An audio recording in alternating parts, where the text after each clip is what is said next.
नमस्कार, मैं मुरली यादव। आप देख रहे हैं मोहला मानपुर अम्बागढ़ चौकी अपडेट। छत्तीसगढ़ से बड़ी खबर। मोहला मानपुर अम्बागढ़ चौकी यहां के मूल निवासी अतिथि व्याख्याताओं को प्राथमिकता देने की मांग लगातार उठ रही है। इसी कड़ी में माननीय विधायक इंदर साय मंडावी को आज एक ज्ञापन सौंपा गया। मांग करने वालों ने कहा कि छत्तीसगढ़ के युवाओं को सबसे पहले अवसर मिलना चाहिए, जबकि मध्य प्रदेश, उत्तर प्रदेश और बिहार जैसे राज्यों में बाहरी उम्मीदवारों को नौकरी का मौका नहीं दिया जाता। ऐसे में छत्तीसगढ़ में भी स्थानीय मूल निवासियों को अतिथि व्याख्याता पदों पर प्राथमिकता मिलनी चाहिए। शिक्षकों ने यह भी आरोप लगाया कि स्थानीय स्तर पर योग्य व्याख्याताओं की अनदेखी कर दूर दराज जिलों से आए शिक्षकों को नियुक्ति सूची में स्थान दिया जा रहा है, जिससे मूल निवासियों के साथ भेदभाव पूर्ण व्यवहार हो रहा है। इस पर मोहला मानपुर विधायक इंदर साय मंडावी जी ने कहा कि व्याख्याताओं की मांग जायज है। छत्तीसगढ़ के मूल निवासी के साथ ये net set clear PhD MPhil धारक हैं, उसके बाद भी दूसरे राज्य वालों को प्राथमिकता दी जा रही है। ज्ञापन देने वालों ने यह भी स्पष्ट कहा है कि अगर सरकार इस पर जल्द फैसला नहीं लेती तो आने वाले समय में बड़ा आंदोलन किया जाएगा। इस दौरान ज्ञापन पर कई शिक्षकों ने हस्ताक्षर किए, जिसमें मीनू रमन, राम कुमार साहू, प्रमोद जोरसिया, बीपी वर्मा और रीना कोमरे, दीपक कुमार, डॉक्टर ज्योति ठाकुर, शैलेंद्र नायक सहित अन्य व्याख्याता शामिल रहे। अब देखना होगा कि छत्तीसगढ़ सरकार और उच्च शिक्षा विभाग इस मांग पर क्या कदम उठाते हैं। आगे वीडियो में आप देख सकते हैं कि माननीय विधायक जी और शिक्षक गणों ने क्या कहा। तो वीडियो को पूरे देखना, और अगर आप हमारे चैनल पर नए हो तो चैनल को जरूर सब्सक्राइब कर देना। आज अतिथि व्याख्याता पहुंचे हैं, मूल निवासियों को प्राथमिकता दी जाए, इनकी ऐसी मांगे क्या कुछ जानते हैं? इनकी मांगे जायज़ है, क्योंकि जितने भी यहाँ पे आए हैं सब छत्तीसगढ़ के निवासी हैं, मूल निवासी यही निवास करते हैं, यहीं पढ़ते हैं, यहीं पढ़े हैं, पीएचडी धारक हैं, नेट स्लेट सब पास हैं। उसके बाद भी अदर स्टेट वालों को प्राथमिकता दी जा रही है, जबकि शासन के गाइडलाइन नियम 5.4 में वर्णित है कि छत्तीसगढ़ निवासियों को प्राथमिकता दिया जाना चाहिए, पर इनके द्वारा वह ना करके दूसरे अदर स्टेट वालों को ज़्यादा प्राथमिकता दे रहे हैं। छत्तीसगढ़ ऐसे भी पहले पिछड़ा प्रदेश था। यहाँ के अपने युवाओं का जो स्तर है थोड़ा सा कम है। बाहर वाले नकल इधर उधर करके नंबर बढ़ा के आ जाते हैं, उनको प्राथमिकता ज़्यादा दे रहे हैं, जबकि यहाँ वालों को देना चाहिए। बिहार है, यूपी है, राजस्थान है, एमपी है, अदर स्टेट में बाहर वालों को प्राथमिकता नहीं दिया जाता है, सिर्फ लोकल वालों को प्राथमिकता देते हैं। पर छत्तीसगढ़ की सरकार है निहायत ही बेरोजगारों के साथ में अन्याय कर रही है, इनके साथ में कुठाराघात कर रहे हैं और हमारे यहाँ के बेरोजगारों का हनन कर रहे हैं। इसकी मैं घोर भर्त्सना करता हूँ और मांग करता हूँ सरकार, विष्णुदेव साय सरकार से, कि यहाँ के निवासियों को प्राथमिकता दे और उनको नौकरी में जहाँ भी है, जो भी है, सबको प्राथमिकता देते हुए लगाना चाहिए। आउटसोर्सिंग बंद कर देना चाहिए। जो प्लेसमेंट एजेंसी होती है वो 50% पैसा लेके यहाँ पे नियुक्त करते हैं। 50% उनके खाते में जाता है या सरकार के खाते में जाता है, नहीं पता, पर इनको आधा पैसा मिलता है। अगर 30,000 तनख्वाह है तो उनको 15,000 मिलता है, 15,000 उनके खाता में जाता है।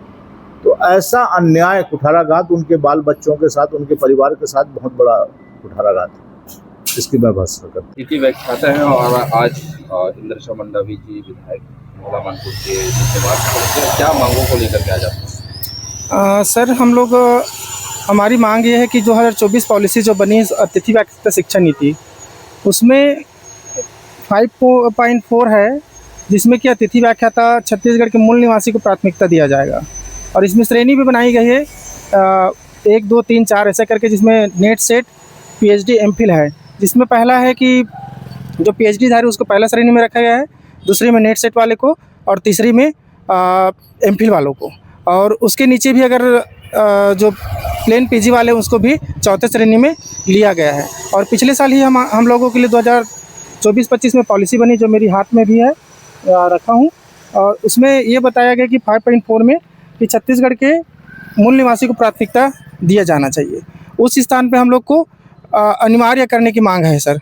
अभी हम लोग 17 तारीख को हड़ताल किए थे, अतिथि व्याख्याता मूल निवास को प्राथमिकता के स्थान पर अनिवार्य करें और छत्तीसगढ़ के मूल निवासी को ही अतिथि व्याख्याता पद में दिया जाए, क्योंकि यह जो है पॉलिसी के तहत ये पद जो है अंशकालीन है सर। कहा जाए तो अंशकालीन मतलब मेरे जगह पे अगर कोई आते हैं, है ना, ट्रांसफ़र लिस्ट में आते हैं, ट्रांसफ़र लेके आते हैं या तो फिर रेगुलर भर्ती के द्वारा, तो मैं वहाँ पे मेरा पद जो है निरस्त किया जाता है। इसमें पॉलिसी में बना है कि विस्थापन दिया जाएगा, है ना। तो विस्थापन की कैटेगरी में मैं जो है दूसरे जगह जा सकता हूँ, लेकिन इसमें एक कहना चाहिए धांधली की तरह चल रही है सर। धांधली कहना चाहिए, अदर स्टेट वालों को इसमें प्राथमिकता दिया जा रहा है। मेरे पास इसमें है, मैं दिखा भी सकता हूँ, पॉलिसी का है। पॉलिसी में लीटर में साफ साफ लिखा गया है यहाँ पे, तो छत्तीसगढ़ के मूल निवासी अभ्यर्थी को प्राथमिकता दी जाएगी। लेकिन अभी वर्तमान स्थिति ऐसे कि अदर स्टेट वालों को प्राथमिकता दी जा रही है। उसमें हम लोग 17 तारीख को हड़ताल की थी, उसमें हम लोगों की मांग ये थी कि छत्तीसगढ़ के मूल निवासी को अनिवार्य किया जाए, क्योंकि छत्तीसगढ़ के सभी महाविद्यालय में अलग अलग प्राचार्य द्वारा कहा जा रहा, अपनी मतलब कहना चाहिए अपने हिसाब से वो लोग मनमानी तो नहीं कह सकते, लेकिन ऊपर से जो आदेशित किया गया है वो अपने हिसाब से वो लोग मेरिट सूची बनाए हैं। जी, आप लोगों ने 17 तारीख को हड़ताल किया था, हड़ताल उपरांत आपको सरकार ने क्या जवाब दिया? हड़ताल उपरांत सर ये 17 को हम लोग हड़ताल किए थे। उसके बाद आप देख सकते हैं डिजिटल हस्ताक्षर के द्वारा 18 तारीख को ये लेटर निकला गया है, जिसमें इस नीति की कंडिका को स्पष्ट करते हुए सरकार यह कहा है कि यदि छत्तीसगढ़ विषय विशेष हेतु आमंत्रित पद विरुद्ध प्राप्त आवेदन और समान श्रेणी एवं समान मेरिट पॉइंट होने पर छत्तीसगढ़ के मूल निवासी को प्राथमिकता दी जाएगी, जो कि ये संभव नहीं है सर। छत्तीसगढ़ के मूल निवासी कभी उनके मेरिट में नहीं आ सकते सर, उनसे मेरिट में हमेशा नीचे रहेंगे, क्योंकि हमारे छत्तीसगढ़ में उतना यूनिवर्सिटी और उतना जो कहना चाहिए पीएचडी करवाने वाले गाइड नहीं है, जिससे हम लोग को इधर उधर भटकना पड़ता है। और हमारे छत्तीसगढ़ में बहुत कम पीएचडी धारी है, और अदर स्टेट वाले इतने पीएचडी धारी है, जितने भी फार्म आ रहे सब पीएचडी धारी है सर। और इस स्थिति में क्या बन रही कि अदर स्टेट वाले के मेरिट लिस्ट में सबसे पहले नाम आ रहा है। और पिछले साल भी बहुत ऐसे छत्तीसगढ़ के हर एक कहना चाहिए हर एक आध महाविद्यालय को छोड़कर हर एक महाविद्यालय में पूरे के पूरे छत्तीसगढ़ के हर कोने में अदर स्टेट से कोई ना कोई 1 2 4 5 10 कई ऐसे जगह जहाँ 50 की संख्या है सर, जो अदर स्टेट से है। जबकि ये पॉलिसी जो बनाई गई छत्तीसगढ़ के मूल निवासी को देखते हुए बनाया गया है, इसमें छत्तीसगढ़ के मूल निवासी को अनिवार्य करना चाहिए। और जितने भी पिछले साल भी और इस साल भी ले रहे हैं अदर स्टेट वाले को, उनको नहीं लेना चाहिए, उनको अपात्र घोषित करना चाहिए। मैं शासन से यही मांग करूंगा कि उनके जगह में भी जो पहले से 2024-25 में जो ज्वाइनिंग की है, उनके जगह भी अतिथि व्याख्याता नीति के मूल 5.4 के तहत उनको भी क्या है, उनके जगह में भी विज्ञापन मिलना चाहिए। और अभी सर हाल ही में छत्तीसगढ़ सेट का मतलब रिजल्ट आया, जिसमें हमारे छत्तीसगढ़ से 5 से 6,000 कैंडिडेट जो है पास हुए हैं, तो वो कहाँ जाएंगे? अगर आप अदर स्टेट वालों को प्राथमिकता दे रहे हो, सभी राज्य अपने अपने पॉलिसी बनाए हैं, जिसमें मेरे पास अभी मेरे हाथ में ये मध्य प्रदेश का है पॉलिसी है। इसमें साफ साफ लिखा है सर, मैं दिखाना चाहूँगा आपको, वांछनीय योग्यता रखने वाले अभ्यर्थी एवं मध्य प्रदेश के मूल निवासी व्यवस्था के अंतर्गत आवेदन कर सकेंगे। वहाँ पे ये कहा गया कि मध्य प्रदेश की ही व्यक्ति आवेदन कर सकते हैं, अन्य राज्य के करेंगे तो अपात्र घोषित कर देंगे। लेकिन हमारे छत्तीसगढ़ में अन्य प्रदेश के जो कर उनको भी पात्रता दी जा रही है। और कहना चाहिए जो मेरिट सूची बनी उसमें पहले प्राथमिकता उन्हीं लोग को दी जा रही है। दूसरी ऐसे में आप कह सकते हैं कि सरकार बाहरी लोगों को ज़्यादा बढ़ावा दे रही है, वहीं मूल निवासियों के साथ हनन भी कर। हाँ, मूल निवासियों के साथ हनन हो रही है सर। हम छत्तीसगढ़ के मूल निवासी है, हम अदर स्टेट में अगर फॉर्म डालने जाते हैं तो फॉर्म हमारा अदर स्टेट में जाता है, तो हमें तुरंत अपात्र घोषित कर देते हैं, हमारा फॉर्म रिजेक्ट कर दिया जाता है। लेकिन यहाँ छत्तीसगढ़ में ऐसा नहीं हो रहा है, तो यही हमारी मांग है। आगे अगर आप लोगों की मांग पूरी नहीं होती तो कैसे लड़ाई लड़ेंगे? इसके लिए हम जन आंदोलन करेंगे सर, और हो सके तो महासंघ का आयोजन भी करेंगे इसके लिए। आपका नाम?